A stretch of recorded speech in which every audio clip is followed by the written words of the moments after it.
नमस्कार साथियों, स्वागत है आप सभी का आपके अपने चैनल टेक आईटीआई में। मैं हूं दीक्षा कुमारी। आज मैं MMV, mechanical motor vehicles, mechanic agriculture machinery और मैकेनिक इलेक्ट्रिक व्हीकल्स, इसका मैं चैप्टर 2 पढ़ाने आई हूं। फर्स्ट वाले में sign and symbol, mechanical sign symbol हम पढ़ा दिए हैं और इलेक्ट्रिकल वाला मैंने बताया था कि आरईसी में अभी पढ़ाए हुए हैं, तो आप उसको देख सकते हैं ना। आरईसीटी का, रेफ्रिजरेशन एंड एयर कंडीशनिंग का जो भी इलेक्ट्रिकल डायग्राम है वो आप देख लीजिए, ठीक है। उससे आपका इलेक्ट्रिकल सिंबल कवर हो जाएगा। बाकी मैं बाद में कभी लूँगी क्लासेस। और मैकेनिकल सिंबल जो है इसके पहले हम पढ़ा चुके हैं। तो आज हम sketches of electrical, electronic and mechanical component के बारे में जो ऑटोमोबाइल में यूज़ कर रहे हैं वो सब हम आपको बताने वाले हैं। ये ध्यान दीजिएगा, ये जो आपका रिवाइज, मतलब ये सिलेबस 2022 में आया था, उसका रिवाइज्ड वर्जन हम लोग अभी पढ़ेंगे, ठीक है। 2026 में इसका रिवाइज्ड ही चल रहा है, इसी का सीटीएस का, ठीक है। तो देख लीजिए, ये इतना ट्रेड है, ठीक है। Agriculture machinery mechanic, motor vehicles mechanic और इलेक्ट्रिक व्हीकल्स मैकेनिक अगर आपका ट्रेड है तो आपके लिए बहुत ज़्यादा बेनिफिशियल है। तब चलिए स्टार्टिंग करते हैं। तो फर्स्ट है हमारा flat type rim. Okay, flat type rim. तो अब जानिए कि फ्लैट टाइप रिम होता क्या है। तो ये ध्यान रखिएगा कि जो फ्लैट टाइप रिम होता है वो एक प्रकार का व्हील रिम हुआ, ठीक है। चक्का का जो रिम होता है व्हील रिम होता है, जिसमें टायर बैठाने वाली जो सतह है ना उस पर एकदम सीधा मतलब फ्लैट होती है, ठीक है, लगभग सीधा होती है, ठीक है। इसमें याद रखना है कि यह रिम जो होता है वो ट्यूब टाइप टायर के लिए होता है, ठीक है। ट्यूब टाइप टायर के लिए हम लोग इसका इस रिम का यूज़ करते हैं, ठीक है। कैसे हम लोग इसको पहचानेंगे कि फ्लैट टाइप रिम है? तो देखिए, इसका जो रिम होगा वो हमारा फ्लैट है, ठीक है, सतह इसका फ्लैट है। देखिए ये सब जो है हमारा वही हो गया, ठीक है। इसका जो रिम होगा वो फ्लैट होगा, एकदम सीधा होगा, ठीक है। और इसमें जो ड्रॉप सेंटर होता है ना वो बहुत कम होता है या फिर होता ही नहीं है, ये ध्यान रखिएगा। इसका जो ड्रॉप सेंटर है, ठीक है, वो बहुत कम होगा और या फिर होगा ही नहीं।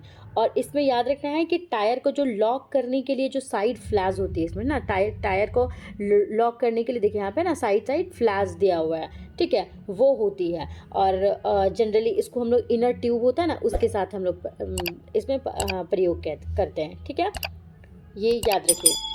तो इसमें देख लेते हैं इसके पार्ट का क्या क्या नाम है। तो देखिए, ये जो पहला हुआ यहाँ पे जो फर्स्ट है उसको बोलते हैं हम लोग रिम बेस, ठीक है, मतलब रिम बॉडी। ये जो एक नंबर का है उसको रिम बॉडी बोलेंगे या फिर रिम सेल बोलेंगे, ठीक है, एक नंबर। दूसरे नंबर को क्या बोलेंगे? इसको हम लोग रिम फ्लैंज बोलते हैं, ठीक है। ये जो पार्ट है ये जो पार्ट है इसको रिम फ्लैंज कहते हैं, ठीक है। दूसरा वाला पार्ट रिम फ्लैंज हो जाता है। जबकि ये जो तीसरा वाला ये जो है ये वाला, ये पार्ट को हम लोग लॉक रिंग कहते हैं, ठीक है, लॉक रिंग कहते हैं, मतलब लॉक रिंग होता है ये ध्यान रखना है, ठीक है। ये और ये जो है ये सब क्या हो गया हमारा, और बोल्ट होल्स इसको बोलते हैं, ठीक है। तो ये क्या होता है हमारा फर्स्ट वाला जो है, मतलब ये रिम बेस हुआ या रिम बॉडी कहते हैं। मतलब ये जनरली रिम का जो होता है वो मुख्य हिस्सा होता है, ठीक है। इसी पर जो है वो टायर हमारा चढ़ाया जाता है और इसी पे टायर चढ़ाएंगे और जो पूरा वाहन का जो पूरा भाग होगा ना, भार होगा, इसी हिस्से पे हमारा आता है, ठीक है। ये जो दूसरा नंबर है इसको रिम फ्लैंज कहते हैं। मतलब ये याद रखिएगा, जो रिम का जो दोनों किनारों पर उठा हुआ हिस्सा है इसी को हम लोग रिम फ्लैंज कह रहे हैं, ठीक है ना। उठा हुआ हिस्सा है ना इसका, तो ये रिम फ्लैंज होता है। और जो यही जो होता है वो टायर जो फिसलता है ना, उसका जो साइड फिसलता है उससे ये रोकने का काम करता है, ठीक है। ये रोकने का काम करता है, मतलब हम लोग कह सकते हैं कि टायर को सही पोजीशन में ये पकड़ कर रखता है ये, ठीक है। फिर ये जो थर्ड वाला हुआ ये, ठीक है, ये जो थर्ड पार्ट हुआ, तो थर्ड को हम लोग क्या बोल रहे हैं, लॉक रिंग कह रहे हैं। मतलब कि इसको क्या, ये जो है वो रिम के ऊपर से ना एक तो अलग से लगाया जाने वाला रिंग है, याद रखिएगा। ये जो देखिए ये है ना, ये वाला, ये अलग से लगाया जाने वाला रिंग है। और ये जो टायर होता है ना इसको अच्छी तरीके से लॉक करता है। और जो टायर जो भी हम लोग फिटिंग वगैरह करते हैं ना उसमें हम लोगों को ये सावधानी रखनी ज़रूरी होती है, याद रखना है कि अलग से ये रिंग होता है, ठीक है। फिर हमारा एक ये हुआ बोल्ट, मतलब हब पर फिट करने के लिए हम लोग यूज़ करते हैं, ठीक है। जनरली जो भी आपको बोल्ट नट जो भी लगाना होता है इसी पे हम लोग लगाते हैं, ठीक है। तो याद रखना है इसकी देखिए ये वाला हो गया ये, और देख लीजिए फिगर आप जैसे पहचान सकते हैं, ठीक है। देखिए ये ऐसा, ये सब जो होगा वो फ्लैट टाइप रिम होगा, ठीक है, फ्लैट टाइप रिम, ठीक है। तो इसका अगर विशेषता में बोलेगा तो विशेषता क्या है, तो इसकी बनावट जो होगी वो अच्छी होती है, मजबूत होती है, ठीक है, बनावट इसका मजबूत होगा। और इससे क्या होता है ना, इसको हम लोग टायर को आराम से खोल सकते हैं, सॉरी, इसका जो टायर होता है ना, इसका खोलना या लगाना बहुत मुश्किल से होता है, आराम से नहीं कर सकते हम लोग, ठीक है। तो ये तो जान ही रहे हैं कि बहुत कम फ्लैट टाइप का यूज़ करते हैं, ठीक है। तो देखिए जो हम समझाए हैं बस उसी को लिखा हुआ। पुराने मॉडल के वाहन में, ट्रक में, हैवी व्हीकल्स में जहाँ टायर को रिम से निकालने की ज़रूरत के लिए अलग लॉक रिंग लगानी पड़ती है, फ्लैट रिंग में वहाँ पे इस्तेमाल करते हैं, ठीक है। देखिए रिम बेस हुआ, रिम फ्लैंज दूसरा होता है, तीसरा लॉक रिंग होता है, चौथा बोल्ट होल्स होता है, और क्या क्या इसका विशेषता है ये देख लीजिएगा, ठीक है। अब सेकेंड आता है हमारा ड्रॉप सेंटर रिम। ये जो रिम है उसको हम लोग ट्यूबलेस टायर में यूज़ करेंगे, ठीक है। ट्यूबलेस टायर जो होता है ना, उसमें हम लोग ड्रॉप सेंटर रिम का यूज़ करते थे, लेकिन फ्लैट रिम का बात करेगा तो जो पुराना तकनीक वाला जो ट्यूब वाला टायर होता है ना, उसमें हम लोग यूज़ करते हैं फ्लैट का। और ड्रॉप सेंटर रिम का क्या कहाँ पे यूज़ करते हैं, तो ट्यूबलेस टायर में यूज़ करते हैं, ठीक है। तो ये याद रखना है कि ये हम लोग मॉडर्न ज़माने का हो गया, ठीक है, ये मॉडर्न ज़माने का हो गया हमारा। और याद बोल इसमें करना है ना कि इसके बीच में ड्रॉप सेंटर बोलेगा ना, तो सेंटर में ड्रॉप है मतलब थोड़ा गहराई में होता है, ठीक है। ये जो है इसके बीच में जो होता है वो गहरा हिस्सा होता है, मतलब इसी को हम लोग सेंटर वेल बोलेंगे या फिर हम लोग ड्रॉप बोलेंगे, ठीक है। मतलब इसी के वजह से, यही गहराई के वजह से जो भी टायर होता है ना, तो टायर को हम लोग आसानी से चढ़ा सकते हैं और आसानी से उतार सकते हैं। इसीलिए ना ज़्यादातर गाड़ी में ना हम लोग का ड्रॉप सेंटर रिम ही यूज़ करते हैं, ठीक है। तो यहाँ पे देख लीजिए, यहाँ पे देखिए, ये यहाँ पे ड्रॉप सेंटर रिम है ये, ठीक है। देखिए यहाँ पे ये वाला जो है, ठीक है, ये ध्यान रखना। ये जो फ्लैंज होता है ना, ये क्या, ये जो फ्लैंज इस यहाँ वाला पार्ट जो है, नहीं दिया हुआ ना, ये जो फ्लैंज यहाँ पे इस वाला पार्ट जो होता है ना, उसमें क्या करता है ये फ्लैंज, तो ये टायर को ना बाहर निकलने नहीं देता है, ठीक है। टायर को वो बाहर निकलने से ये फ्लैंज जो होती है वो रोकती है, ठीक है। ये बेड सीट क्या करता है, तो जहाँ टायर का बिड बैठता है ना, वहाँ पे ही यही यही होता है, जहाँ पे टायर का बिड बैठता है, ठीक है। ये हम लोग को ध्यान रखना है, ठीक है। अब ये काम कैसे करेगा वो देख लेते हैं। मतलब हम लोग कह सकते हैं कि ये टायर जो हम लोग फिट करते हैं वो कैसे हम लोग टायर को फिट करते हैं। तो जब भी हम लोग टायर को फिट करेंगे ना, तो जब बीच का गहरा जो टायर का एक किनारा है ना, वो एक किनारा जो है बीच का गहरा हिस्सा में चला जाता है, और जो दूसरा किनारा होता है ना, वो फ्लैंज पे ऊपर जो होता है वो चढ़ जाता है। तो जिसके कारण ये यहाँ है, ये यहाँ है, तो ये टायर जो होता है वो का फिटिंग बहुत तेज़ी से और आसान तरीके से हो सकता है। तो इसका काम कहाँ कहाँ यूज़ करेंगे, कार में यूज़ करते हैं, बाइक में यूज़ करते हैं, स्कूटर में यूज़ करते हैं। मतलब याद रखना है कि जितना भी ट्यूबलेस, ज़्यादातर ट्यूबलेस जिसमें ट्यूब लगा हुआ नहीं रहता है, वहाँ पे हम लोग इसका ड्रॉप सेंटर व्हील का यूज़ करते हैं, ठीक है। तो इसका फ़ायदा क्या क्या हो सकता है, तो इसको उतारने चढ़ाने में बहुत आसानी होती है। फिर ट्यूबलेस टायर के लिए उपयुक्त होता है, ये ध्यान रखना है हम लोगों को। फिर याद रखना है कि ये जो हाई स्पीड होता है ना, हाई स्पीड में ये ना बहुत ज़्यादा ही ये सुरक्षा देता है, ठीक है। हाई स्पीड में इसका सुरक्षा जो होता है वो बहुत ज़्यादा होता है, और इसका जो वज़न पूछेगा ना, तो वज़न जो होता है इसका हल्का वज़न होता है, ठीक है। ठीक है, ये ध्यान रखना हमारा। तो आप देख सकते हैं इसके बारे में हम पूरा इसका उपयोग बता दिए, कार में, जीप में, बाइक में। आजकल जितना भी लगभग लाइट व्हीकल्स होता है वह ड्रॉप सेंटर का यूज़ करते हैं। देखिए रिम का बीच वाला जो है वो धंसा हुआ हिस्सा होता है, टायर उतारने चढ़ाने में मदद करता है। इसी के कारण इसको ड्रॉप सेंटर रिम कहते हैं। बिड सीट क्या होता है, जहाँ टायर की बिड किनारे पर बैठती है, ठीक है। जहाँ टायर की बिड बैठती है वहीं पे बिड सेंटर होता है। हवा भरने पर टायर यहीं से सील होता है ना, हवा भरेंगे तो टायर जो सील होगा बिड सीट से ही होता है। फिर रिम फ्लैंज क्या होता है, तो दोनों साइड का उठा हुआ जो किनारा हो गया ना, फ्लैंज उठा हुआ जो किनारा था, ऐसे करके जो था ना, यही हमारा रिम फ्लैंज था। टायर को बाहर निकलने से ये रोकता है। ये क्वेश्चन आता है कि टायर को बाहर निकलने से कौन रोकता है, तो रिम फ्लैंज रोकता है। वेल पार्ट क्या है, तो ड्रॉप सेंटर के पास का हिस्सा होता है जहाँ पे टायर फिटिंग आसान बनाता है, ठीक है। विशेषता क्या इसका विशेषता है, तो टायर बदलना आसान है, सेफ और आधुनिक है, सबसे ज़्यादा जो है वो यूज़ करते हैं यहाँ पे, ठीक है। अब आता है व्हील कंस्ट्रक्शन, फिगर थर्ड में हमारा व्हील कंस्ट्रक्शन आता है, ओके। और हाँ, इसमें जो पुराना वाला में हम लोग ड्रॉप सेंटर, और कोई क्वेश्चन पूछ देना कि फ्लैट टाइप रिम और फिर ड्रॉप सेंटर में डिफरेंस क्या क्या है, तो दोनों के बीच में हम लोग डिफरेंस बता सकते हैं, ठीक है। क्या बता सकते हैं, देखिए इधर फ्लैट टाइप हो गया, इधर हमारा ड्रॉप सेंटर व्हील हो गया। तो इसमें जो टायर फिटिंग करना होता है ना, बहुत कठिन से हम लोग टायर फिट होता है, ठीक है। लेकिन ड्रॉप सेंटर वाला में जो टायर फिट होता है वो आसान तरीके से हमारा टायर फिट हो सकता है, ठीक है। इसका जो उपयोग है वो पुराने और हैवी व्हीकल्स में करते हैं ना, पुराना में या फिर बहुत हैवी व्हीकल्स होता है ना, वहाँ पे फ्लैट का यूज़ करेंगे। लेकिन अभी जो मॉडर्न ज़माने का आधुनिक वाला जो भी आ रहा है, उसमें हम लोग यूज़ कर सकते हैं, आधुनिक वाहन में हमारा ड्रॉप सेंटर का यूज़ करते हैं। ठीक है, ये ध्यान कर सकते हैं। एक और इसमें बता सकते हैं ना कि इसमें जो सुरक्षा होता है ना, वो कम सुरक्षा देता है ये। ठीक है, ये कम सुरक्षा होता है, लेकिन जो ड्रॉप सेंटर होता है उसका सुरक्षा जो होता है ये अधिक होता है। ठीक है, तो चलिए ये हो गया। अब हम लोग इसके बारे में थोड़ा व्हील कंस्ट्रक्शन के बारे में पढ़ लेते हैं। तो इसके अभी ना सारे पार्ट्स को देख लेते हैं। तो पहले हम लोग देखिए यहाँ पे, पहले आप लोग रिम को देखिए कि रिम क्या होता है। तो ये ध्यान रखना है कि ये जो टायर को जो सहारा देता है ना, वो रिम का ही काम होता है। मतलब ये रिम को बोल सकते हैं कि टायर को सहारा देता है, या फिर हवा को जो अंदर रोक के ना रखने में, यही रिम जो है वो हवा को अंदर रोक के रखने में मदद करता है। ठीक है, फिर ये रिम क्या कहते हैं कि ये जो भी हम लोग पहिया देखते हैं ना, तो पहिया का जो बाहरी गोल भाग होता है ना, इसी को हम लोग रिम कहते हैं ना। बोल सकते हैं कि पहिया का बाहरी गोल भाग जो होता है वो रिम कहलाता है। ठीक है, इसी पे, यही रिम पे हमारा जो टायर होता है वो फिक्स होता है। ठीक है, और यही पे मतलब हवा को यही यही रिम जो है, हवा हम लोग उसमें दिए ना, तो उसको रोक के रखने में रिम ही जो होता है वो सहायता करता है। उसके बाद अब आता है रिम विड्थ। इसका मतलब क्या हो गया कि रिम की चौड़ाई। रिम विड्थ का मतलब क्या हो गया कि रिम की चौड़ाई, रिम की चौड़ाई। ठीक है, रिम की चौड़ाई, रिम विड्थ मतलब रिम की चौड़ाई। मतलब बोलना है क्या कि रिम का जो दोनों फ्लैंज है ना, ये दोनों फ्लैंज के बीच की दूरी जो होता है रिम विड्थ कहलाती है। मतलब हम लोग बोल सकते हैं कि जो टायर है ना, टायर किस साइज का आपको चाहिए, उसका चयन आप कैसे करोगे, तो रिम विड्थ के द्वारा ही करोगे। और ये ध्यान रखना है कि अगर रिम विड्थ का अगर गलत चौड़ाई हो जाता है, तो टायर जो होता है ना वो हमारा जल्दी खराब हो जाता है। ठीक है, अब आता है हमारा रिम डायमीटर। तो रिम डायमीटर जो होता है ना, ये पूरा गोल डायमीटर होता है।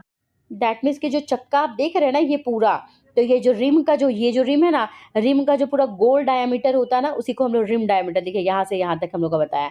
जैसे टायर का साइज जो होता है ना, वो रिम डायमीटर पे ही निर्भर करता है। जैसे नहीं बोलते हैं 14 इंच का, 16 इंच का, ऐसे ऐसे, तो इसको हम लोग, यही होता है हमारा साइज। मतलब याद रखना है कि रिम डायमीटर जो होता है वो हमेशा टायर के डायमीटर से, मतलब टायर का जो डायमीटर है ना, उसी से हमेशा रिम का डायमीटर जो होता है वो मैच करना चाहिए। ओके, अब आप नेक्स्ट देखेंगे, एक मिनट। अब आप नेक्स्ट देखिए ये बिड हम्प के बारे में, ये क्या होता है। तो ये देखिए रिम है ना, रिम पे ये जो छोटा सा उभरा हुआ जो पार्ट है, उसी को हम लोग बोलते हैं बिड हम्प। और ये ध्यान रखिएगा कि जो भी अचानक से अगर हमारा हवा कम हो जाए, ठीक है, अचानक से हमारा अगर हवा जो है वो कम हो जाएगा ना, फिर भी क्या होगा, अचानक से हवा कम हो जाएगा तो टायर तो बाहर निकल जाएगा ना, लेकिन ये जो बिड हम्प है ना, वो टायर को बाहर निकलने से, ये बिड हम्प जो है वो रोकता है। मतलब हम लोग कह सकते हैं कि ट्यूबलेस जो टायर होता है ना, उसमें बिड हम्प जो होता है वो बहुत ज़रूरी होता है। मतलब सेफ्टी के लिए देखेंगे कि सेफ्टी की दृष्टि से बहुत अच्छा होता है हमारा। ठीक है, बीड हम समझ में आ गया। अब नेक्स्ट देखिए आप, स्पोक क्या होता है। ये रिम है और ये हब है, तो यही दोनों को जो जोड़ने वाली भाग हुई ना, उसी को हम लोग स्पोक कहते हैं। मतलब हम लोग ये कह सकते हैं कि जो भी वाहन होता है, तो वाहन का जो भी भार होता है ना, भार जो होता है वो रिम से हब तक जो है वो ट्रांसफ़र करेगा। कौन करेगा, तो ये स्पोक जो होता है वो करता है। तो आजकल हम लोग अधिकतर जो होता है वो डिस्क टाइप व्हील कहते हैं ना, तो वहाँ पे जो होता है स्पोक का यूज़ नहीं करते हम लोग। पुरानी पहिए में हम लोग स्पोक का यूज़ करते थे, है ना। उसके बाद हब आता है। तो ये ध्यान रखिएगा कि हब क्या होता है। तो ये जो हब है ना, ये जो पहिए का क्या बीच वाला भाग है ना, पहिए का जो बीच वाला भाग हुआ वो हब कहलाता है। ये बोल सकते हैं कि हब पर ही जो व्हील होता है ना, वो हब पर ही फिक्स करते हैं, किससे, तो नट और बोल्ट से इसको लगा दिया जाता है। मतलब पूरा पहिया जो है वो हब के द्वारा ही, मतलब हब के सहारे ही वो घूमता है। और यहीं पे जो भी हमारा एक्सेल हुआ या जो भी शाफ्ट हुआ, वो जो होता है इसी में जो होता है वो जुड़ता है। ठीक है, ये ध्यान रखिएगा हम लोगों का। तो हम लोग व्हील कंस्ट्रक्शन में क्या क्या भाग देखे, तो एक रिम देखे, बेड हम्प देखे, स्पोक देखे, ठीक है, फिर हब देखे हम लोग। याद रखिएगा रिब पर ही जो है वो टायर जो है वो फिट हो रहा है। स्पोक क्या करता है, तो ये भार ट्रांसफ़र करता है। और हब क्या जो करता है, तो हब जो होता है वो एक्सल से जुड़ा हुआ रहता है। ठीक है, तो ये हमारा देख लीजिए, है ना, ये हब हुआ, ये बियरिंग होता है यहाँ पे, ये सील यहाँ पे देख लीजिए, ये सब जो है वो आप देख सकते हैं ना। फिर नेक्स्ट है हमारा, ये भी उसी का फिगर है। देख लीजिए जो भी है, जो बताया है वही सब यहाँ पे लिखा हुआ है ना। पहिए का रिम क्या होता है, पहिए का बाहरी गोल भाग है, इसी पे टायर फिट करते हैं, रिम को सहारा देता है, अंदर रोकने से मदद करता है। ठीक है, ये सब ध्यान रखिएगा। ये सब है ना, 14, 16, 17 जो भी आता है वो सब रेंज का होता है। हाँ, देख लीजिए, ये सब पढ़ लीजिएगा आप लोग खुद से। अब चौथा आता है आपका वायर स्पोक व्हील क्या होता है। तो देखिए ये हो गया ना, मतलब हम लोग बोलेंगे कि जो वायर स्पोक व्हील होता है, जो वायर स्पोक व्हील होता है, वह पहिया होता है जिसमें क्या क्या जुटेगा, तो रिम और जो हब होता है, रिम और हब को जोड़ने के लिए एक पतला एक पतला और मजबूत स्टील तार का उपयोग करते हैं। ठीक है, मजबूत और स्टील तार का हम लोग यूज करते हैं। ठीक है, किसको किसको, रिम को और हब को, रिम और हब को जोड़ने के लिए जो एक स्टील तार का उपयोग करते हैं, उसी को हम लोग स्पोक कहते हैं। ठीक है, ध्यान रखना है, जो यूज किए उसी को स्पोक कहते हैं हम लोग। ठीक है, याद रखना है कि ये जो पहिया होता है, हल्का स्पोक वाला जो पहिया हल्का हुआ, लेकिन जो झटका उटका लगता है ना, तो उसको वो आसानी से सहन कर सकता है। अब देखिए इसके पार्ट में आप देख लीजिए। तो देखिए ये जो पहला है, इसको क्या बोलेंगे, इसको हम लोग टायर बोलेंगे। इसको क्या बोलेंगे, तो इसको हम लोग टायर बोलते हैं। ठीक है, इसको हम लोग टायर बोलते हैं। ठीक है, मतलब जो सड़क से जो डायरेक्टली संपर्क करता है ना, वो यही टायर है, वो करता है। ये हमारा ग्रिप दे रहा है, ये ग्रिप भी देता है, और झटका जो होता है ना, वो भी हमारा कम करता है ये टायर। ठीक है, ध्यान रखना है। दूसरा पार्ट क्या है, तो दूसरे पार्ट को हम लोग ये जो है, ये इसको हम लोग बोलेंगे कि ये रिम है। ठीक है, ये क्या है, तो रिम है। तो याद रखना है, टायर है, टायर को पकड़ने के लिए जो बाहरी गोल भाग हुआ, वही हुआ। ठीक है, और यही रिम के सहारे ही जो भी स्पोक होता है, वो जुड़ा हुआ रहता है। ठीक है, उसके बाद थर्ड पार्ट जो है, इसको बोलते हैं हम लोग हब। इसको क्या बोलते हैं, हब। मतलब याद रखना है कि जो पहिया है ना, पहिया का जो बीच वाला भाग हुआ, वही हमारा हब हुआ। ठीक है, ये ध्यान रखना है। यही जो है एक्सेल से जुड़ेगा, मतलब शाफ्ट से जुड़ेगा, और यहीं से जो है ये पहिया जो होता है वो घूमता है। ठीक है, दूसरा हमारा है ये हमारा वायर स्पोक्स है। मतलब याद रखना है ये क्या है, तो जो पतला स्टील का तार है ना, वो होता है हमारा। ठीक है, ये पेन बढ़िया से काम नहीं कर रहा है। ये रिब और ये किसको कर रहा है, रिम और हब को जोड़ता है। ठीक है, ये स्पोक हम लोग अभी देख लिए थे। ठीक है, याद रखिएगा। तो बस इसमें वायर स्पोक में यही है और कुछ भी नहीं है। आप पढ़ लीजिए, देख लीजिए, यहाँ पे हम बता दिए हैं कहाँ कहाँ साइकिल में, मोटरसाइकिल में, पुराने ऑफ रोड में, व्हीकल्स में, ये सब हम लोग यूज़ कर रहे हैं ना। टायर क्या हुआ, रिम क्या हुआ, हब क्या हुआ, ये सब देखिए। इसका फ़ायदा क्या है, तो हल्का वजन है, ख़राब सड़क पे बेहतर होता है, टूटने पर अलग अलग स्पोक बदले जा सकते हैं। ओके, अब आइए हमारा ट्यूब टायर क्या होता है। तो ये याद रखिएगा, ये क्या होता है कि ट्यूब टाइप टायर वह होता है जिसमें रबर की ट्यूब पर, मतलब एक अलग से हम लोग रबर का ट्यूब रखते हैं। ठीक है, ट्यूब जो है वो लगा होता है, और जो हवा होता है ना, इसी रबर की ट्यूब में भरी जाती है। ठीक है, मतलब याद रखना है कि टायर का काम क्या हुआ, तो ट्यूब को की सुरक्षा करना होता है। ठीक है, टायर ट्यूब की सुरक्षा करता है और सड़क पे ग्रिप देने का काम करता है। ये याद रखिएगा, ट्यूब टायर का फंक्शन। अब इसके हम लोग पार्ट्स के बारे में जान जाते हैं कि क्या क्या है। तो देखिए ये जो है, इस एक नंबर को हम लोग बोलते हैं ट्रेड। क्या बोलते हैं, ट्रेड।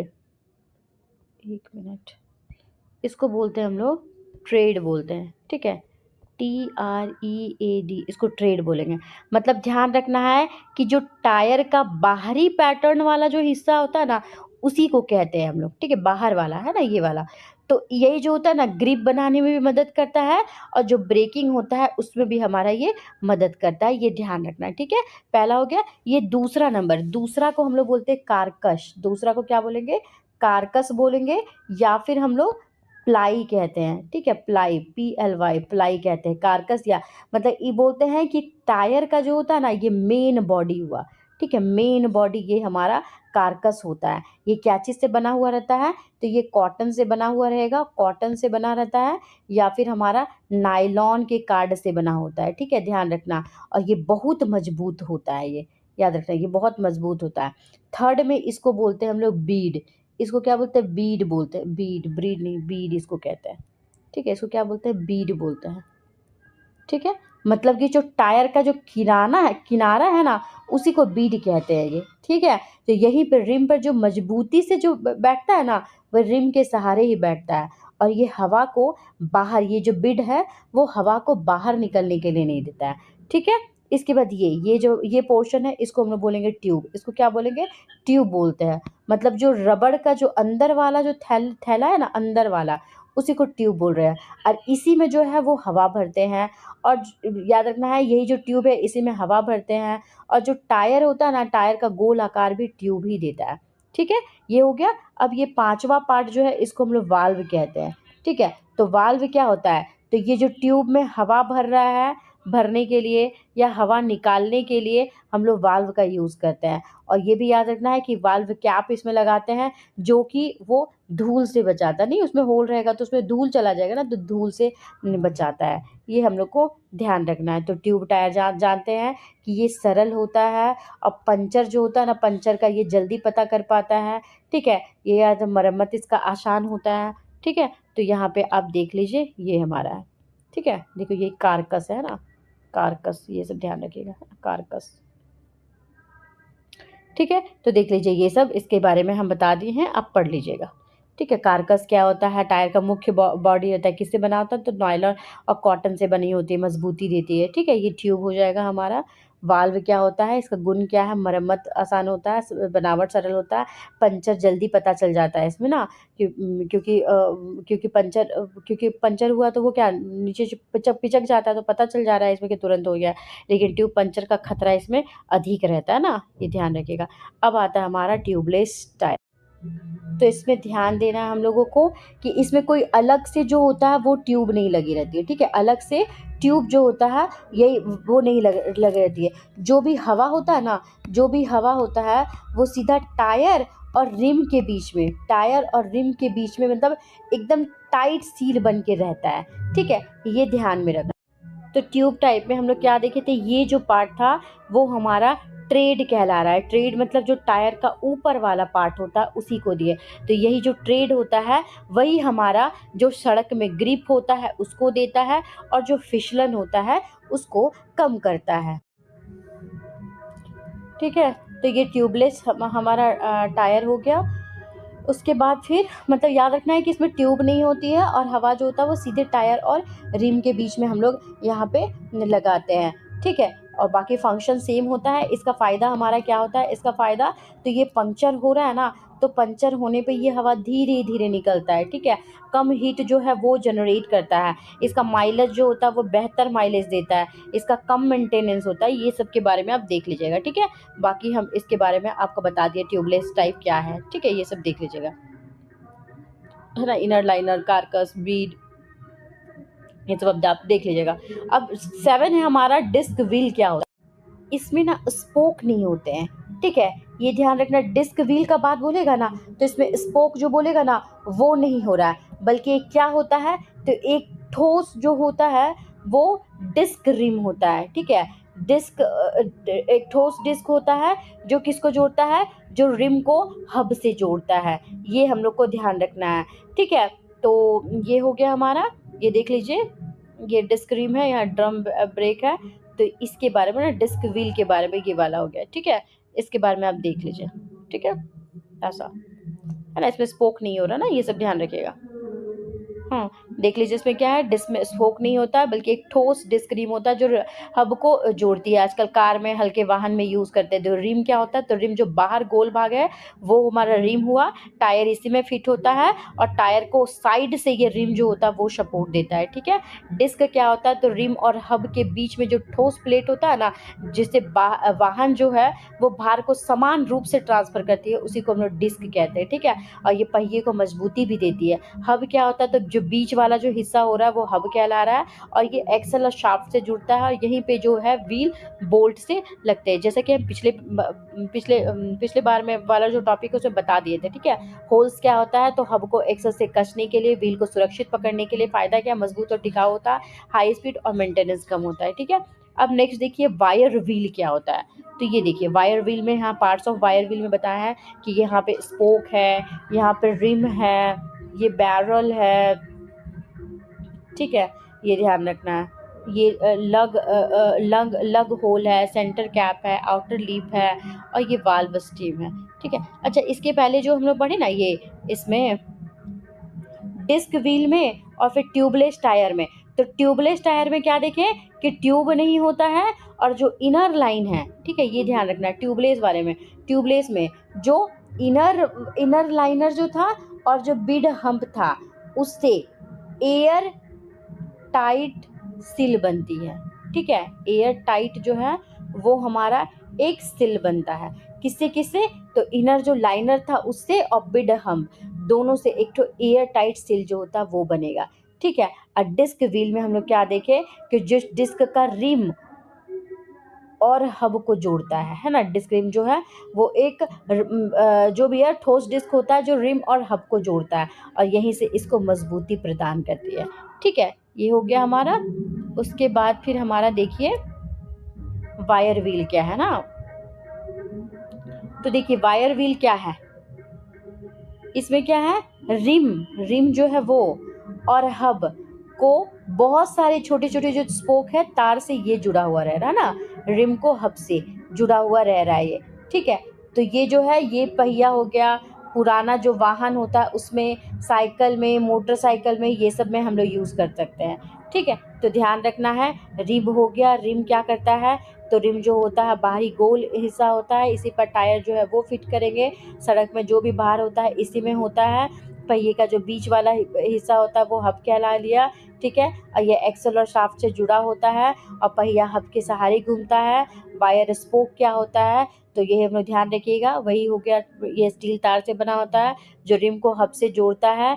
ठीक है, फिर और जो भी भार होता है उसको समान तरीके से ये जाता है, और जो भी झटका होता है उसको एब्जॉर्ब करता है। ठीक है, ये हो गया हमारा वायर व्हील।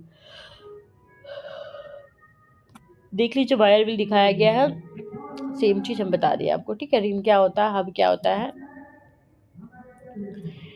ठीक है, उसका नुकसान, उसका ये देखिए नुकसान में क्या है, मेंटेनेंस ज़्यादा होता है, हाई स्पीड पर डिस्क भी जितना स्थिर नहीं होता, समय समय पर स्पोक को इसमें टाइट भी करना पड़ता है। ठीक है, अब आइए आप स्प्लिट व्हील के बारे में।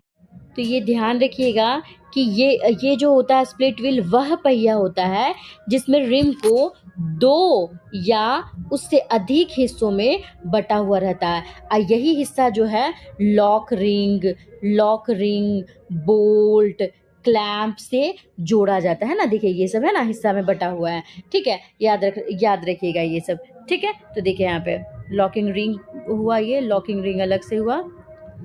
ठीक है,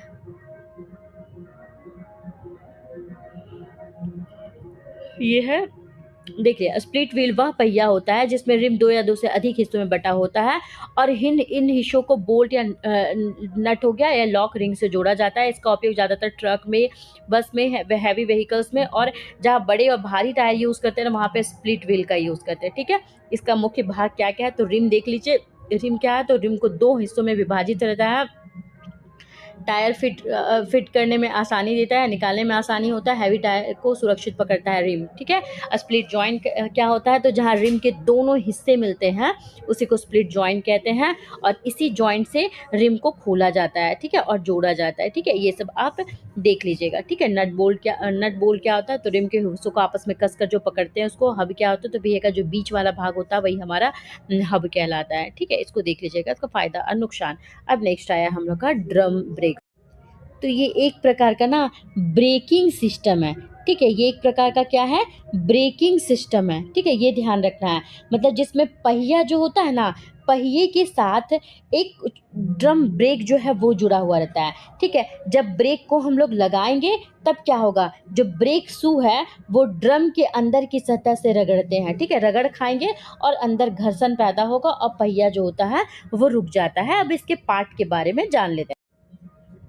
तो देखिए, ये जो पहला पार्ट है, ये इसको बोलते हैं हम लोग ब्रेक शू। ये क्या होता है, हमारा ब्रेक शू होता है। मतलब ये ध्यान रखिएगा कि ये जो है अर्धगोला है ना, अर्धगोला है ना, ये ध्यान रखना है कि हाफ सर्कुलर होता है, मतलब कि ये अर्धगोलाकार होता है, ठीक है। और इसी के ऊपर जो होता है वो फ्रिक्शन लाइन जो है, घर्षण का लाइनिंग जो होता है वो लगी रहती है ना। मतलब जैसे ही ब्रेक लगाएंगे तो ये बाहर जो है वो बाहर की ओर फैल जाता है और ड्रम जो रगड़ता है ना, मतलब रगड़ता है ड्रम को, ठीक है। ये हम लोगों को ध्यान रखना है। तब ड्रम रगड़ा, फिर घर्षण पैदा हुआ तो पहिया रुक गया। मतलब हम लोग बोलेंगे कि जब ब्रेक लगाएंगे तो जो ब्रेक शू है वो ड्रम के अंदर जो है वो सतह में रगड़ खाते हैं, जिससे घर्षण पैदा हुआ यहाँ से, और घर्षण पैदा हुआ और पहिया रुक गया। अब इसका दूसरा पार्ट देखें। एक हो गया ये वाला जो पार्ट है ना, इसको हम लोग बोलते हैं ब्रेक लाइनिंग। इसको क्या बोलते हैं, इसको बोलते हैं ब्रेक लाइनिंग। मतलब क्या हुआ, जो ब्रेक शू होता है ना, ब्रेक शू, इसके ऊपर में जो ब्रेक शू है, ब्रेक शू के ऊपर में जो घर्षण वाली परत होती है ना, इसी को हम लोग बोलते हैं ब्रेक लाइन। मतलब जो असली ब्रेकिंग होगा ना, वो फोर्स यहीं पे क्रिएट होगा, और जो घिसने वाला भी पार्ट होगा यही हमारा पार्ट होगा, ठीक है। ये जो थर्ड पार्ट है इसको हम लोग बोलेंगे कि ब्रेक ड्रम। मतलब जो बाहर में जो गोल ड्रम जैसा हुआ ना, यही हुआ, और यही जो है वो पहिए के साथ घूमता है, ठीक है। याद रखना कि ब्रेक पे जो भी हमारा ब्रेक लगने पर जो भी शू होता है ना, वो इसी के अंदर जो होता है वो रगड़ खाएगी, है ना, इसी के अंदर ये रगड़ खाएगी, ठीक है। तो इसको हम लोग कार्य कैसे बोल सकते हैं कि जब हम लोग ब्रेक लगाएंगे तो ब्रेक शू बाहर की ओर फैलेगी, और जैसे ही वो घुमा तो वो ड्रम से टकराकर उसको रोक देगी। बस ये ध्यान रखना है हमको, ठीक है। तो यही दोनों ड्रम ब्रेक ही हुआ, ठीक है। इसमें भी देख लीजिए, ये जो है ये हमारा क्या दिखा रहा है 11 नंबर में,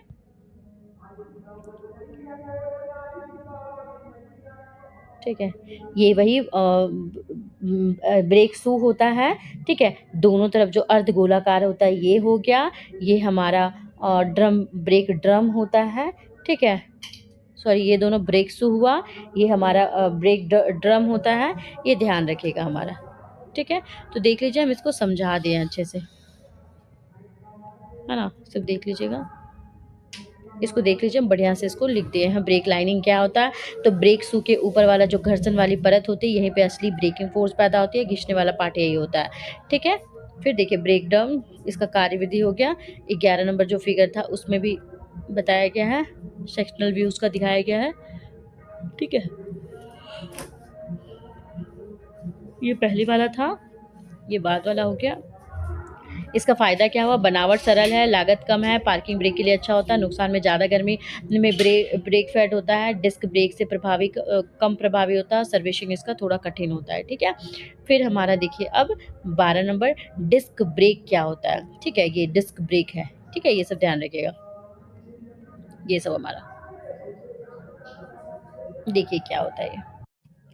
तो देखिए, ये जो डिस्क ब्रेक हुआ ना, ये याद रखिएगा कि ये जो अभी जो हम लोग यूज़ कर रहे हैं ना, ये हमारा ब्रेकिंग सिस्टम है, ठीक है। अभी जो हम लोग यूज़ कर रहे हैं ये हमारा ब्रेकिंग सिस्टम है। ये मतलब इसमें याद रखना है कि ये जो पहिया है ना, पहिया के साथ एक चपटा चपटा गोल डिस्क होता है, ठीक है।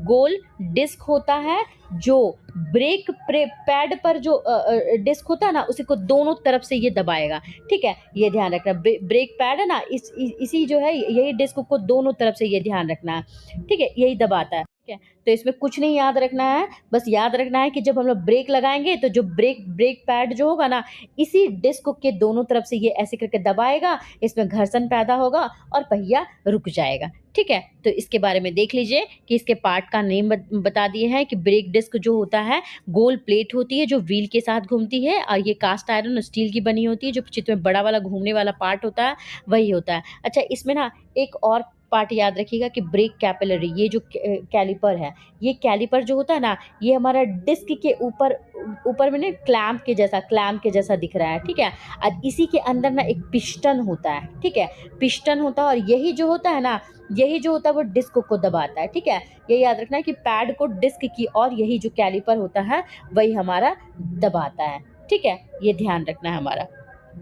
तो यहाँ पे देख लीजिए कैलिपर के बारे में है ना, पकड़ कर रख रहा है, ब्रेक लगाने पे पैड को डिस्क की ओर दबाता है। ठीक है, ये जो कवर के जैसा दिख रहा है। पिस्टन क्या है, कैलिपर के अंदर लगा हुआ था पिस्टन, और हाइड्रोलिक प्रेशर से आगे बढ़कर ब्रेक पैड को डिस्क पर दबाया जाता है। ठीक है, हाइड्रोलिक लाइन क्या होता है, तो जो मास्टर सिलेंडर से ब्रेक फ्लूइड यहाँ तक जाता है। ठीक है, हाइड्रोलिक लाइन तक ब्रेक फ्लूइड से जाएगा। ठीक है, यही दबाव पैदा करता है यहीं पे हाइड्रोलिक लाइन पे। घूमने की दिशा में जो तीर से डिस्क की घूमने की दिशा दिखाई गई है वही घूमने की दिशा हो जाएगी। ठीक है, इसका कार्य देख लीजिएगा। जब ड्राइवर ब्रेक पैड दबाएगा तो मास्टर सिलेंडर में हाइड्रोलिक प्रेशर बनेगा। ठीक है, पैडल दबाया तो प्रेशर बनाया, यही जो प्रेशर है ब्रेक फ्लूइड के माध्यम से कहाँ पे पहुंचा, तो कैलिपर पिस्टन तक पहुंचा है। ठीक है, यही पिस्टन आगे बढ़ेगा, फिर ब्रेक पैड जो है मतलब पिस्टन बढ़ा तो जो भी ब्रेक पैड है वो डिस्क को दबाया, और डिस्क को दबाया तो डिस्क और पैड के बीच में घर्षण हुआ, और यही घर्षण जो है उसके कारण जो है वो डिस्क की गति कम हो गई, वाहन रुक गया और ये धीमा हो गया। ठीक है, अब नेक्स्ट हमारा देखिए, नेक्स्ट टॉपिक क्या है, स्पाइरल बीवेल गियर क्या होता है इसके बारे में। तो ये ध्यान रखिएगा, मतलब स्पाइरल का मतलब हो गया ना कि इसमें जो दांत बना हुआ है ना, ये जो दांत बना हुआ है वो सीधा नहीं है, वो कैसा है, तो ये स्पाइरल है। स्पाइरल मतलब क्या हुआ कि घुमावदार है ना, घुमावदार है। और इसका ये उपयोग तब करेंगे ना जब दो शाफ्ट जो होगा वो आपस में कितना डिग्री पर होगा, तो 90 डिग्री पर होगा, मतलब अधिकतम जो होगा वो 90 डिग्री पर होगा, उसी समय हम लोग इसका यूज़ करेंगे, स्पाइरल बेवल गियर का यूज़ करेंगे। ठीक है, ये स्मूथ शांत ये सब होते हैं। ठीक है, बस आपको ये देखिए, ये फिगर में आपको दे दिया स्पाइरल बीवल क्या है, मतलब निमी के ये में दिया हुआ था। तो ये देखिए, ये फिगर देखकर आप पहचान जाएंगे कि ये स्पाइरल बीवल गियर है। ठीक है, बेवल गियर है। तो ये सब वाला है, ये सब आप देख लीजिएगा। ठीक है, ऐसा वाला होता है। ठीक, तो इसमें देख लीजिए क्या क्या है। इसमें भाग में होता है गियर, बड़ा गियर होता है, पिनियन छोटा गियर होता है, स्पाइरल टिथ बोलेगा तो घुमावदार दांत होता है उसमें, पिच कोन जो है काल्पनिक शंकु जिस पर दांत बने होते हैं, ये सब देख ले। काम करने का तरीका क्या है, तो स्पाइरल टिथ होने से कॉन्टैक्ट धीरे धीरे शुरू होता है, एक समय में एक से ज़्यादा दांत कॉन्टैक्ट में होते हैं ना, तो इससे स्मूथ साइलेंट और हाई स्पीड का ऑपरेशन इसको मिलता है। ठीक है, इसका फ़ायदा देख लीजिए, नुकसान देख लीजिए, उपयोग कहाँ कहाँ करेंगे ये सब देख लेंगे। ठीक है, उसके बाद हमारा आता है हैरिंग बोन गियर। ओके,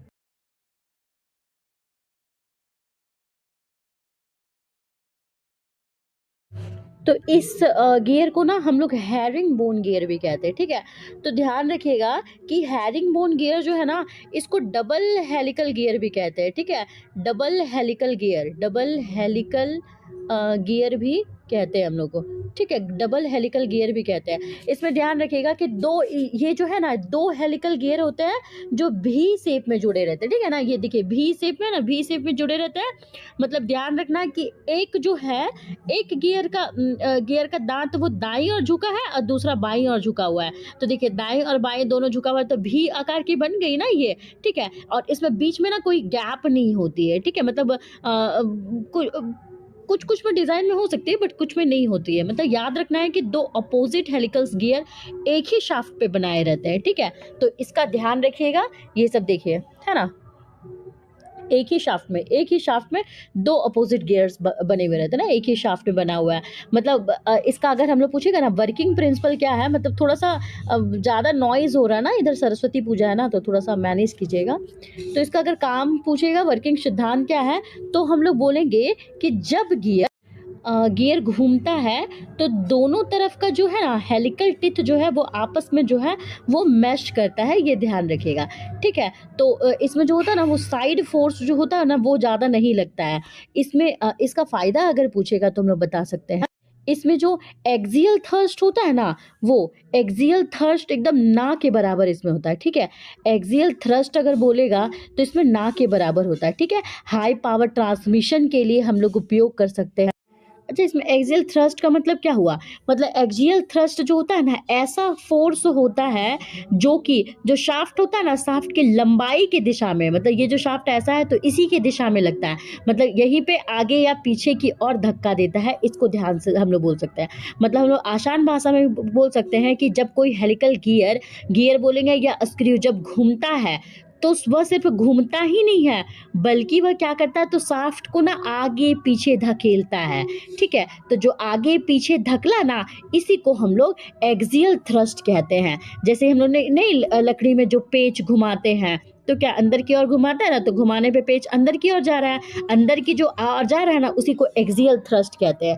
ठीक है, तो अभी हम लोग क्या देखें कि इसका क्या क्या हमारा एडवांटेज देखें ना, क्या क्या हम लोग फ़ायदा है। तो इसमें एक्सियल थ्रस्ट जो होता है ना वो 9 के बराबर होता है, तो ये इसके लिए एडवांटेज होता है। ठीक है, दूसरा क्या देखिए कि हाई पावर को ये ट्रांसमिट कर सकता है। ठीक है, तीसरा हम लोग क्या देख सकते हैं इसमें कि स्मूथ होता है, ये ऑपरेशन इसका स्मूथ होता है और साइलेंटली एकदम ये वर्क करता है। ठीक है, और जितना भी अगर हम लोग हैवी लोड को भी देंगे ना तो आसानी से ये संभाल सकता है। ठीक है, और जो बियरिंग यूज़ करते हैं ना तो बियरिंग पे लोड भी होता है ना वो हमारा कम पड़ता है। ठीक है, तो अगर नुकसान में पूछेगा तब क्या बोलेंगे, तो नुकसान में जो इसका महंगा जो होता है ना वो बनाएंगे ना हम लोग तो ये महंगा थोड़ा बनाना पड़ता है। इसका डिज़ाइन थोड़ा कॉम्प्लेक्स डिज़ाइन होता है, स्मॉल मशीन के लिए सूटेबल नहीं होता है। इसका उपयोग पूछेगा तो हैवी ड्यूटी मशीन में करेंगे। ठीक है, रोलिंग मिल्स है उसमें करेंगे, पावर प्लांट में करेंगे, सीमेंट और स्टील इंडस्ट्रीज़ है उसमें हम लोग करेंगे। तो आप इसमें फिगर देख लीजिए। ठीक है, ये भी है ना। ठीक है, देखिए यहाँ पे हैरिंग बोन गियर क्या होता है, इसको डबल हेलिकल गियर कहते हैं। इसमें 2 हेलिकल गियर एक दूसरे के उल्टी दिशा में जुड़े होते हैं जिससे भी आकार का शेप बनता है। ठीक है, लेफ्ट हैंड हेलिकल टिथ जो है वो बाएं दिशा की दांत को कहते हैं, राइट हैंड बोलेगा तो दाएं दिशा के दांत को कह रहे हैं। सेंट्रल ग्रूव और जॉइंट बोलेगा तो बीच का जो जोड़ है उसको कहते हैं। गियर हब क्या है, तो शाफ्ट से जोड़ने वाला भाग कहलाता है। पिच सिलेंडर क्या है, तो काल्पनिक सिलेंडर जिस पर दांत बनी होती है उसको पिच सिलेंडर कहते हैं। काम कैसे करेगा, तो एक एक्सियल गियर जो है थ्रस्ट पैदा करता है। ठीक है, एक्सियल थ्रस्ट पैदा करेगा।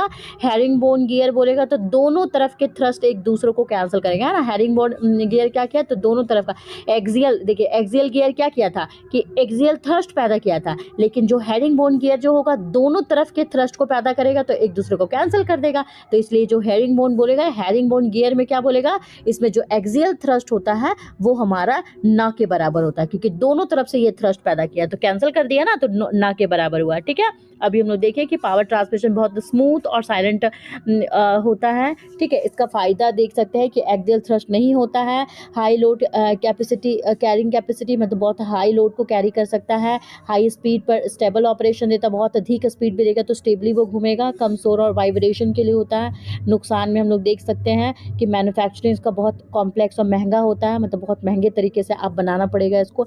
इसका जो अलाइनमेंट होता है और मैचिंग मशीनिंग में जो होना चाहिए वो प्रिसाइजिंग होना चाहिए। ठीक है, प्रिसाइजिंग मतलब एकदम एकदम मतलब अच्छे से आपको अलाइनमेंट किया जाता है। उसका जो भी मशीनिंग का जो अलाइनमेंट किया करते हैं एकदम माइनर देखा जाता है उसको। ठीक है, उसका रिपेयर जो होता है वो मुश्किल होता है। इसका उपयोग देखेंगे तो हैवी ड्यूटी गियर बॉक्स में, मरीन प्रपल्सन सिस्टम में, रोलिंग मिल्स होता है उसमें, सीमेंट में, शुगर स्टील इंडस्ट्रीज़ है उसमें यूज़ करेंगे। ठीक है, अब नेक्स्ट आप देखेंगे ये स्पर गियर। ठीक है, इसको हम लोग स्पर गियर कहते हैं। ठीक है, इसको क्या कहेंगे, स्पर गियर कहेंगे। तो ये ध्यान रखना है कि स्पर गियर वह गियर होता है जिसका टिथ जो होता है वो सीधा होता है। देखिए, हाँ ना, सबका टिथ सीधा होता है। मतलब हम बोल सकते हैं कि ये जो टिथ होता है वो जो शाफ्ट होता है इसका शाफ्ट और इसका शाफ्ट दोनों समांतर हुआ ना, इसका दोनों का शाफ्ट समांतर हुआ। और ये सबसे सरल और सबसे सामान्य प्रकार का गियर जो बोलेगा तो स्पर गियर होता है, ठीक है।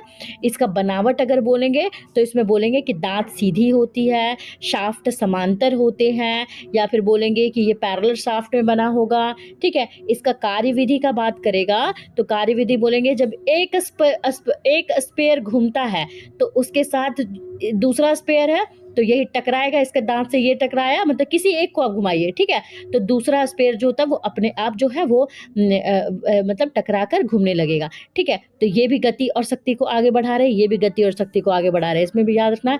और याद रखना है कि इसमें भी कोई एक्सियल थ्रस्ट जो होता है ना वो नहीं होता। तो कैसा थ्रस्ट होगा, तो सिर्फ रेडियल थ्रस्ट होगा, ठीक है, रेडियल थ्रस्ट। अब बोलिएगा कि रेडियल थ्रस्ट क्या होता है, तो रेडियल थ्रस्ट ना वह बल होता है जो शाफ्ट की लंबवत, ठीक है, लंबवत हम लोग का घूम रहा है, ठीक है, लंबवत, यानी बाहर से अंदर की दिशा की ओर, ठीक है, बाहर से अंदर की दिशा। मतलब हम लोग बोल सकते हैं कि जब दो स्पर गियर आपस में जुड़ रहे हैं तो जो गियर का दांत है एक दूसरे को साइड की ओर धक्का दे रहा है ना, साइड की ओर धक्का दे रहा है, तो साइड की ओर धक्का दे रहा है, तो यह जो धक्का होता है शाफ्ट के केंद्र से, ठीक है, केंद्र से बाहर की ओर लग रहा है। तो जो बाहर की केंद्र से बाहर की ओर लगा ना उसी को हम लोग रेडियल थ्रस्ट कहते हैं। मतलब बोल सकते हैं कि जो एक्सिस के परपेंडिकुलर मतलब 90 डिग्री में इसका डायरेक्शन है, ठीक है, इसका दिशा जो है, इसका जो डायरेक्शन है, दिशा जो है वो कितना 90 डिग्री में इसका दिशा, मतलब ये बोलेंगे ना कि शाफ्ट जो है वो आगे पीछे नहीं होकर बल्कि साइड में इसको मोड़ने की कोशिश कर रही है, ठीक है। ये सब हम लोग को बोलना है। तो ये बोल सके हैं कि ये कैसा है, तो ये हमारा रेडियल गियर में आता है, ठीक है। याद रखना है इसमें एक्सियल फोर्स नहीं होता है और इसमें कैसा होता है, तो रेडियल फोर्स होता है। इसका फ़ायदा अगर पूछेगा स्पर गियर का तो इसका फ़ायदा हो जाएगा, इसका बनावट सरल होता है, सस्ता होता है, इसका एफिशिएंसी ज़्यादा होता है, एफिशिएंसी मतलब दक्षता जो होता है वो ज़्यादा होता है, इसका मेंटेनेंस आसान होता है, ठीक है, मेंटेनेंस आसान होता है। और इसमें क्या बोलेंगे, इसमें एक्सियल थ्रस्ट नहीं होता है, एक्सियल थ्रस्ट नहीं होगा, कैसा होता है, तो रेडियल थ्रस्ट होता है, ठीक है, ये हम लोगों को ध्यान रखना है। और अगर नुकसान पूछेगा स्पर गियर का तो क्या होता है, तो ये अगर बहुत हाई स्पीड में अगर घुमाइएगा ना तो बहुत ज़्यादा ये शोर करेगा, ठीक है, इसमें हम लोग का वाइब्रेशन बहुत ज़्यादा होता है, ठीक है, और बहुत हैवी लोड के लिए आप इसका यूज़ नहीं कर सकते हैं, ठीक है। तो कहाँ कहाँ स्पर गियर का यूज़ करेंगे, तो लेथ मशीन आप देखे होंगे ना उसमें हमारा स्पर गियर यूज़ करता है, ठीक है। गियर बॉक्स देखेंगे होंगे उसमें स्पर गियर का यूज़ करते हैं, क्लॉक में देखेंगे, वॉच में देखेंगे, सिंपल मशीन में देखेंगे, ये सब में हम लोग यूज़ कर सकते हैं, ठीक है। तो अभी हम लोग इसके पहले कौन सा देखे थे, हेरिंग बोन गियर, अभी हम लोग देख लिए स्पर गियर, ठीक है।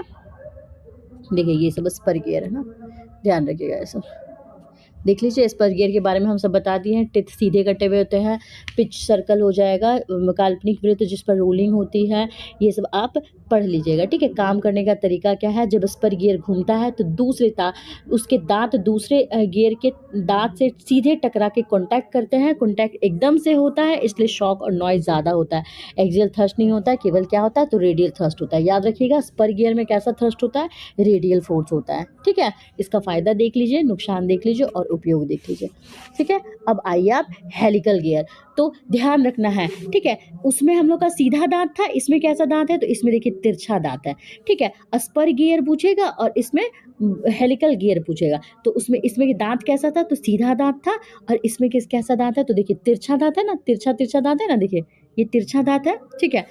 इसमें देखिए स्पर गियर में बोलेगा ना तो जो शोर जो करता है ना, वाइब्रेशन, वो बहुत ज़्यादा होता है, ठीक है, और इसमें जो शोर करेगा ये कम होता है, ठीक है। और उसमें हम लोग देखे थे क्या कि रेडियल फोर्स हो रहा था ना, रेडियल थ्रस्ट लग रहा था, और एक्सियल जो होता है वो नहीं लग रहा था, लेकिन इसमें जो होता है एक्सियल थ्रस्ट होता है, ठीक है। हेलिकल गियर इसका बात करेगा तो इसमें एक्सियल थ्रस्ट होता है, ठीक है। ये स्पर गियर हम लो स्पीड के लिए यूज़ किए थे और ये हम लोग हाई स्पीड के लिए यूज़ करते हैं, ठीक है। तो हम लोग इसमें क्या बोल सकते हैं और कि जो हेलिकल गियर होते हैं उसका जो दांत होता है वो तिरछे होते हैं, ठीक है, सीधा नहीं होता, उसमें सीधा देखे तो तिरछे होते हैं। मतलब बोलेंगे कि ये शाफ्ट के अक्ष के कोण पर बने होते हैं ना, कुछ कोण पे बनेंगे, ठीक है, ये ध्यान रखना है। इसका बनावट बोलेगा तो दांत कैसा है, स्पाइरल रूप में थोड़ा सा है, ठीक है।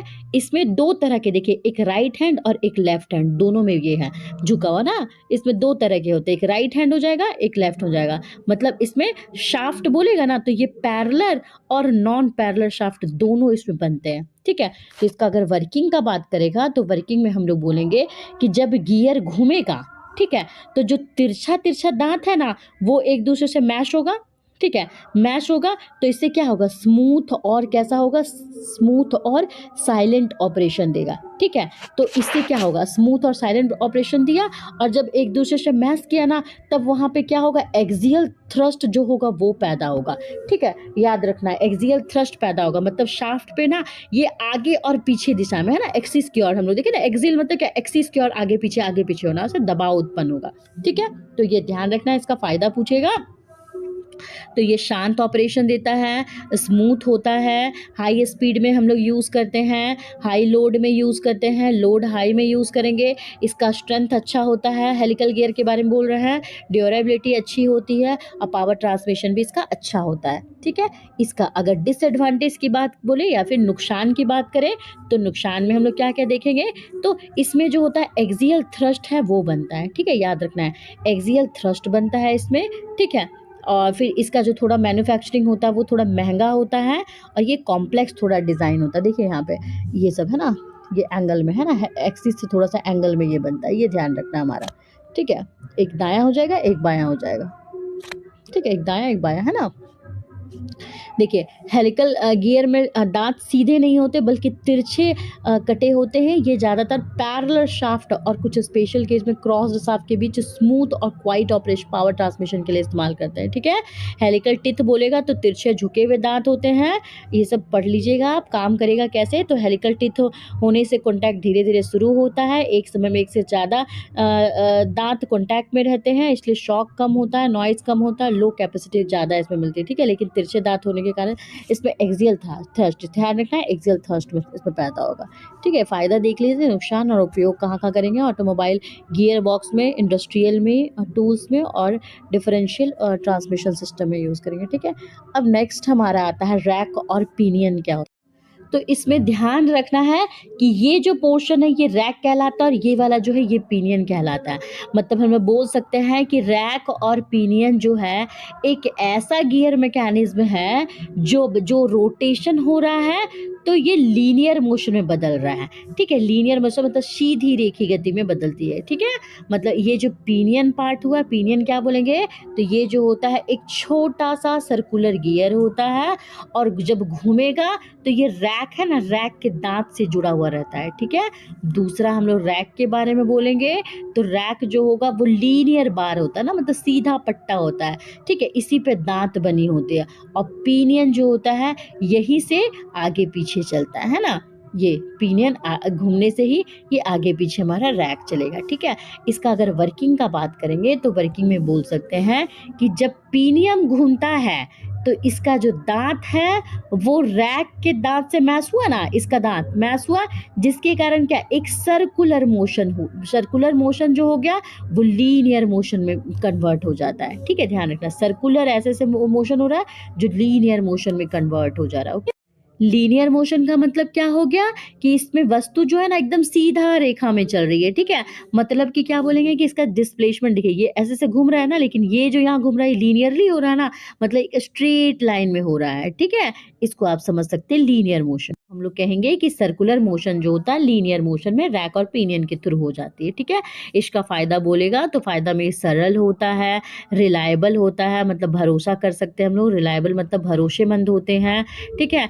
एक्यूरेट होते हैं, मतलब थोड़ा सा एक्यूरेसी इसकी ज़्यादा होती है, हैवी लोड्स के लिए ये सूटेबल होते हैं।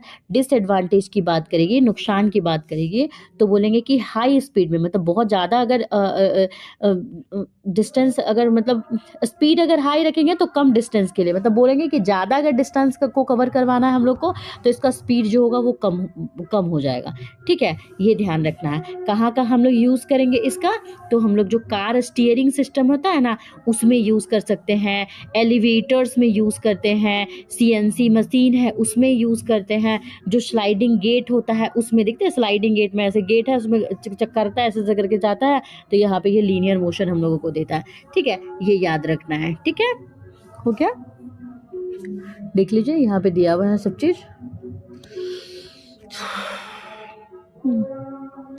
इसके बारे में बता दिया गया है जो रोटरी मोशन को लीनियर मोशन में बदलता है। ठीक है ना, रोटरी मोशन को लीनियर मोशन में बदलता है।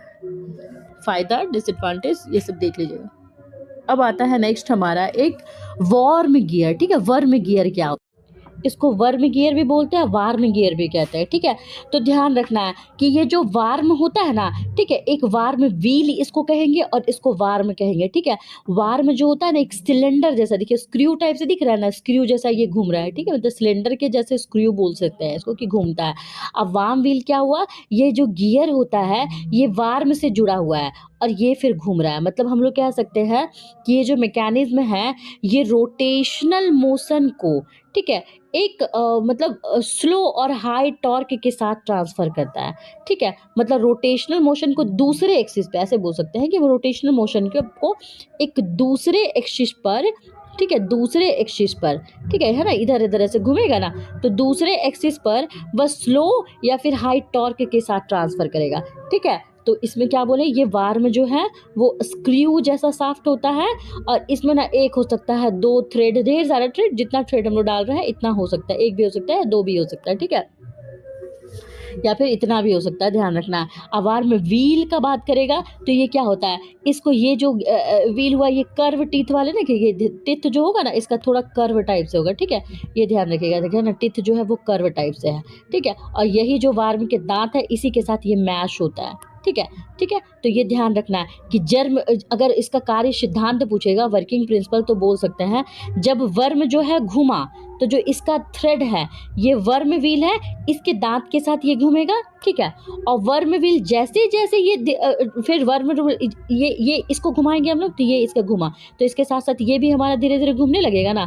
तो याद रखना है कि इसका स्पीड जो होता है वो कम होता है और टॉर्क जो होता है उसका बढ़ जाता है। ठीक है, इसका एडवांटेज, वार्म व्हील का एडवांटेज, वार्म गियर का एडवांटेज बोलेगा तो हम लोग बोल सकते हैं कि हाई रिडक्शन रेशियो के लिए पॉसिबल होता है। मतलब हाई रिडक्शन रेशियो मतलब कम स्पीड, ठीक है, कम स्पीड और टॉर्क जो होगा वो हमारा बढ़ा देंगे। ठीक है, फिर हमारा स्मूथ ऑपरेशन इसमें होता है। ठीक है, इसका स्मूथली ये ऑपरेट करता है। इसका डिज़ाइन जो होता है वो कॉम्पैक्ट मतलब छोटे साइज का ये हो रहा है। ठीक है, ये ध्यान रखना है। इसका नुकसान का अगर बात करता है तो नुकसान में हम लोग बोल सकते हैं कि इसका एफिशिएंसी जो होता है वो कम होता है।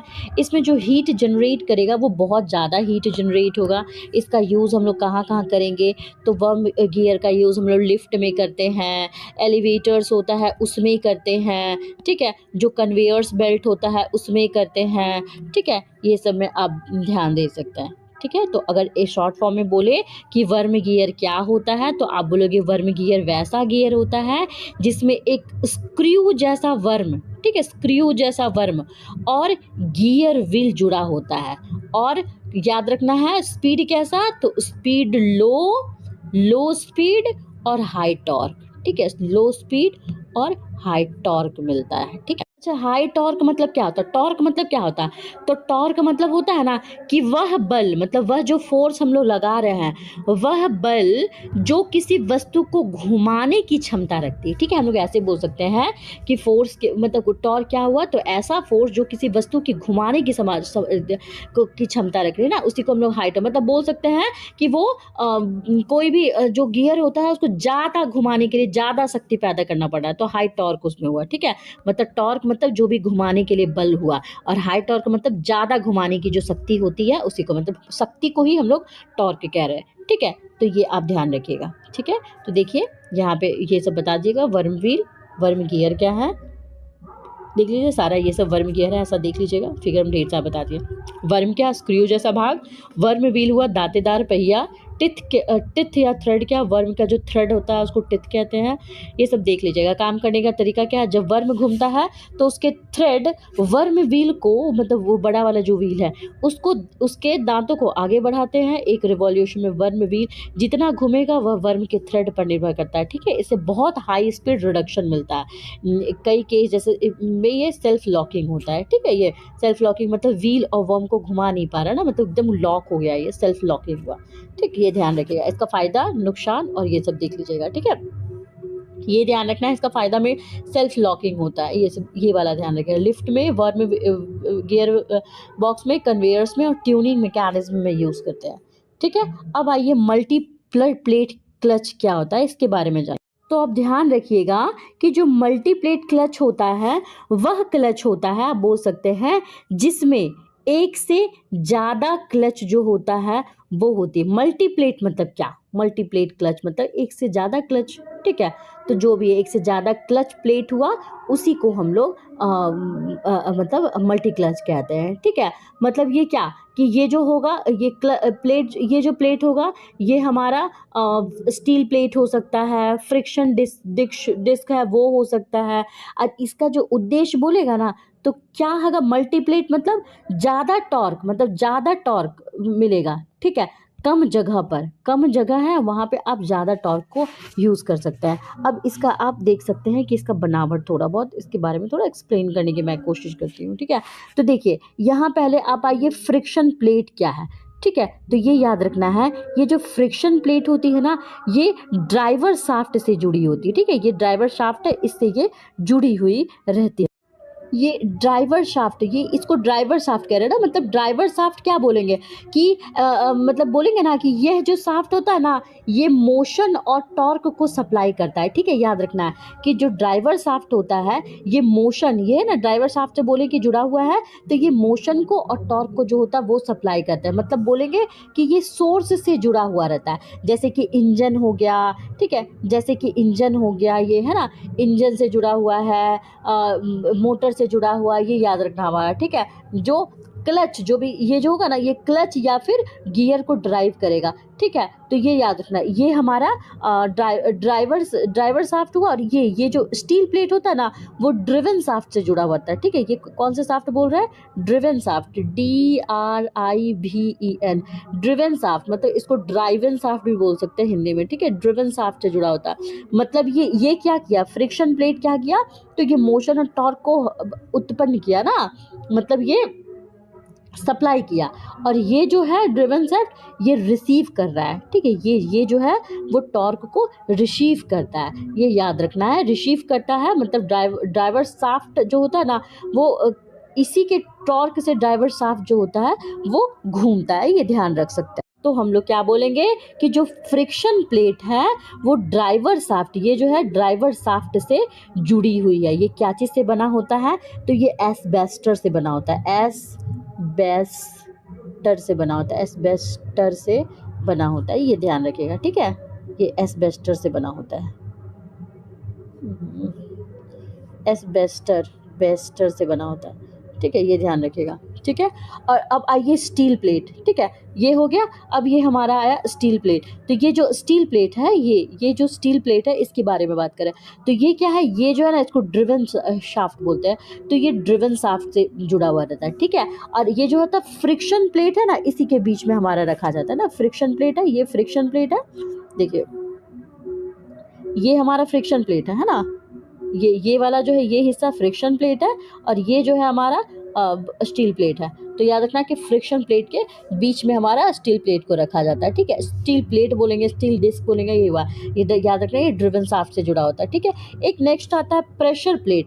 ये जो प्रेशर प्लेट है ना यही जो होता है वो स्प्रिंग पे, ठीक है, स्प्रिंग या फिर जो भी हाइड्रोलिक सिस्टम होता है ना उस पे वो ना दबाव डालती है, ठीक है। स्प्रिंग पे दबाव डालने का काम क्या होता है, प्रेशर लगाना, मतलब दबाव डाल रहा है किस पे, तो स्प्रिंग पे, ठीक है। स्प्रिंग यहाँ पे देखिए, ये है ना, ये स्प्रिंग है ना, ये यहाँ पे थर्स्ट स्प्रिंग है ना, इसी पे ये दबाव डालती है। मतलब जो भी है आपको मतलब दबाव डालने का काम इसका हुआ, ठीक है। उसके बाद आप देखेंगे ये क्लच, ये जो क्लच पैडल होता है ये क्या होता है, जितने भी प्लेट्स होता है ना उसको ये सुरक्षित रखने का काम करता है। ठीक है, अगर हम लोग वर्किंग के बारे में समझे कि इसका वर्किंग क्या होता है, तो वर्किंग के बारे में समझ सकते हैं कि हम लोग बोलेंगे क्या कि जब भी प्रेशर मतलब जब प्रेशर प्लेट, ठीक है, फ्रिक्शन प्लेट और स्टील प्लेट इसको दबाएंगे, मतलब हम लोग इसमें क्या वर्किंग, मतलब एक बार क्लच इंगेज हो रहा है, ठीक है, एक बार क्लच जो है वो इंगेज हो रहा है और एक बार क्लच जो है वो डिसइंगेज हो रहा है।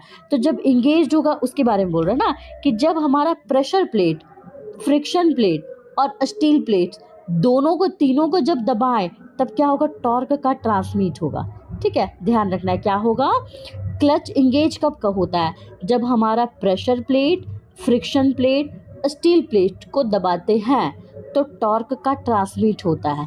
क्लच डिस इंगेज कब होगा, जब प्लेट्स अलग हो जाते हैं, ये तीनों प्लेट्स अलग हो गए तो टॉर्क का ट्रांसमिट नहीं होगा। जब तीनों साथ में रहे तो टॉर्क का ट्रांसमिशन हुआ तो वो इंगेज हुए, और जब तीनों अलग हो गए तो टॉर्क का ट्रांसमिशन नहीं हुआ तो वो इंगेज नहीं हुए। ठीक है, और अगर मल्टीपल प्लेट्स का बात करेगा तो ज़्यादा टॉर्क जो होता है वो छोटे छोटे साइज में जो होगा वो ट्रांसफ़र करेंगे। ठीक है, ये ध्यान रखना है हम लोगों को।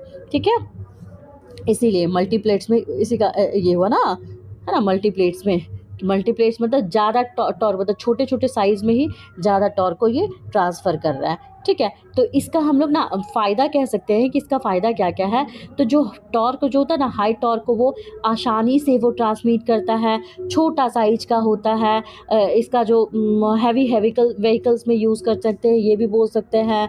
नुकसान की बात करेगा तो क्या बोल सकते हैं कि जो इसका मैन्युफैक्चरिंग होता है वो बहुत एक्सपेंसिव होता है, मेंटेनेंस ज़्यादा होता है, हीट जनरेशन ज़्यादा होता है। तो हीट जनरेशन ज़्यादा हो रहा है तो कूलिंग की ज़रूरत होती है।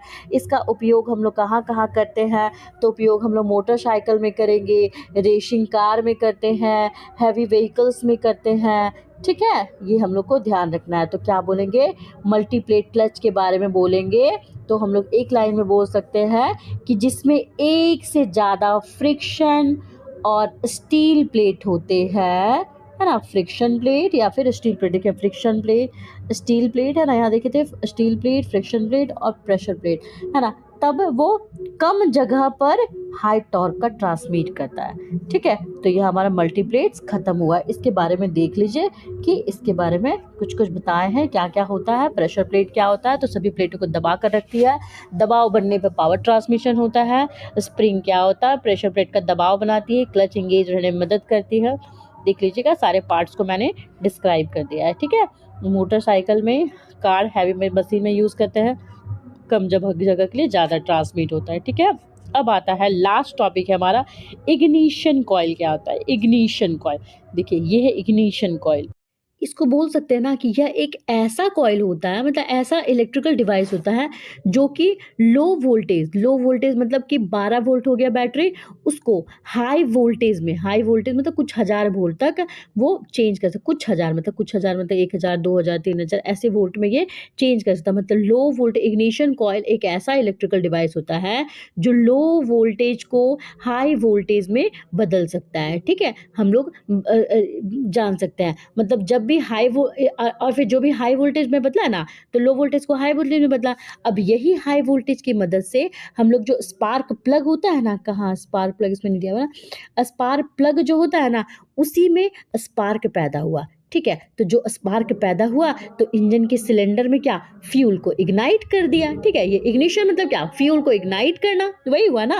मतलब हम लोग क्या बोल सकते हैं, हम लोग बोल सकते हैं कि इग्निशन कॉइल कैसा है, तो एक इलेक्ट्रिकल डिवाइस होता है जो कि लो वोल्टेज को हाई वोल्टेज में बदला। अब हाई वोल्टेज में बदला तो इसी के मदद से स्पार्क प्लग में स्पार्क पैदा हुआ तो जो इंजन में जो सिलेंडर होता है उसमें फ्यूल जो है वो इग्नाइट हो गया। ठीक है, जैसे कि आप यहाँ पे इसमें भी देख सकते हैं, जैसे इसमें देखिए बनावट में क्या है, इसका आपका प्राइमरी वाइंडिंग है, तो इसमें जो कॉपर वायर है ना उसका ना कम, मतलब प्राइमरी वाइंडिंग में थोड़ा लूप जो बना हुआ रहेगा ना वो कम बना हुआ रहेगा, याद रखना है।